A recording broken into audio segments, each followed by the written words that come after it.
প্রিয় দর্শক, প্রিয় দেশবাসী, আপনাদের ভালোবাসার জন্য শুরুতেই ধন্যবাদ জানাই। আপনারা জানেন, গত 2 দিন পূর্বে মেধাবী দরিদ্র শিক্ষার্থী চাঁদনী খাতুন নিয়ে একটি প্রতিবেদন প্রকাশিত করেছিলাম, সচিত্র প্রতিবেদন। সেই প্রতিবেদনে আমরা উল্লেখ করেছিলাম দরিদ্র রিক্সা চালকের মেয়ে চাঁদনীর মেডিকেলে ভর্তির স্বপ্ন পূরণ। তো আসলে দরিদ্র ভ্যান চালকের মেয়ে হয়েও তিনি তার মেধার যে অবদান রেখেছে, মেডিকেলে ভর্তির সুযোগ করে নিয়েছে, সেটা কিন্তু অসামান্য অবদান। কিন্তু সেই অসামান্য অবদান হলেও তার পরিবারের মধ্যে আনন্দ থাকলেও তাদের মুখে কিন্তু সেটা প্রকাশিত হচ্ছিল না। কারণ দরিদ্র পরিবারের সন্তানের মেডিকেলে পড়ালেখার মতো এত খরচ কীভাবে বহন করবে এই পরিবারটি।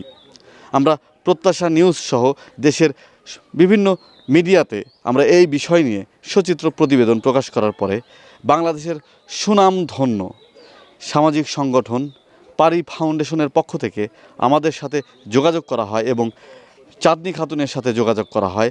পারি ফাউন্ডেশনের পক্ষ থেকে মেধাবী দরিদ্র শিক্ষার্থী চাঁদনীর পড়ালেখার সকল দায়িত্ব তারা নিজেদের হাতে নেয় এবং আজকে পারি ফাউন্ডেশনের দপ্তর সম্পাদক জনাব সাজিদ মুন তিনি মেধাবী শিক্ষার্থী চাঁদনীদের বাসায় উপস্থিত হয়ে তার হাতে ফুলের তোড়া দিয়ে তাকে সংবর্ধিত করেছে এবং সেই সাথে মেডিকেলে ভর্তির যে প্রাথমিক খরচটি, সেই খরচটিও হস্তান্তর করেছে এবং আজকে থেকে তার মেডিকেলে পড়ালেখার যত খরচ এই পারি ফাউন্ডেশনের পক্ষ থেকে বহন করা হবে।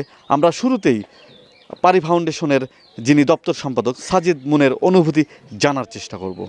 আমি মোহাম্মদ সাজিদ মুন, পারি ফাউন্ডেশন দপ্তর সম্পাদক হিসেবে দায়িত্বে আছি। আমরা আসলে এটা একটা আনন্দের বিষয় যে বলে প্রকাশ করতে পারবো না যে মেধাবী স্টুডেন্টদের পাশে দাঁড়ানো, সহায়তা করা, এটা যে কী যে আনন্দের বিষয়, এটা ভাষা প্রকাশ করতে পারবো না। আমাদের পারি ফাউন্ডেশনের অনেকগুলো প্রোগ্রাম আছে, তার ভিতরে একটা প্রোগ্রাম ছিল 2 টাকা চিকিৎসা প্রোগ্রাম। আমাদের ওই চিকিৎসা প্রোগ্রাম থেকেই আমাদের এই মেধাবী স্টুডেন্ট নিয়ে পথ চলা। আজ আমরা 3 বছর ধরে এই মেধাবী স্টুডেন্টদের উপবৃত্তি শিক্ষাবৃত্তি দিয়ে যাচ্ছি। ইনশাল্লাহ এই বছর আমরা আরও 5টা ছাত্রের দায়িত্ব নিচ্ছি। এই এমবিএস যারা ডাক্তারের চান্স পাইছে কিন্তু ফ্যামিলির দরিদ্রর কারণে হয়তো ভর্তি হতে পারতেছে না, এই সকল স্টুডেন্টদের আমরা এই দায়িত্বগুলো নিয়েছি। আপনারা সবাই দোয়া করবেন এবং যে আমাদের পারি ফাউন্ডেশনের উপদেষ্টা মামুন ভাই, উনি এই মেডিকেলের আমাদের এই প্রজেক্টটার উনি অর্থন করে থাকেন এবং আমাদের সভাপতি আবু তালেব ভাই, ওনার দিক নির্দেশনায় আমরা এই কার্যক্রমগুলো পরিচালনা করে থাকি।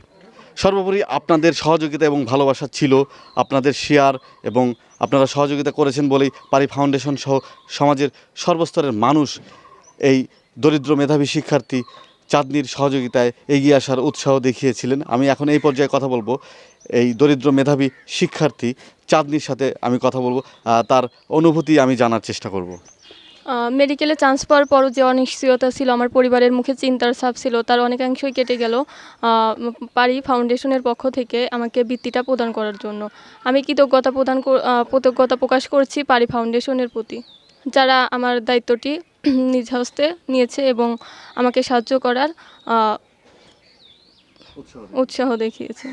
মহান আল্লাহ তাআলা যেহেতু আমাকে এই প্রফেশনে নিয়ে এসেছেন, মানে আমাকে পড়ার সুযোগ করে দিয়েছেন, তো আমি চাই যে আমি যেন ডক্টর হয়ে, আমি যেহেতু দারিদ্রতার চিহ্নটুকু দেখেছি, আমি যেন দারিদ্র মানুষের পাশে দাঁড়িয়ে মানুষের কল্যাণ করতে পারি, নিজেকে তাদের কল্যাণে নিয়োজিত করতে পারি।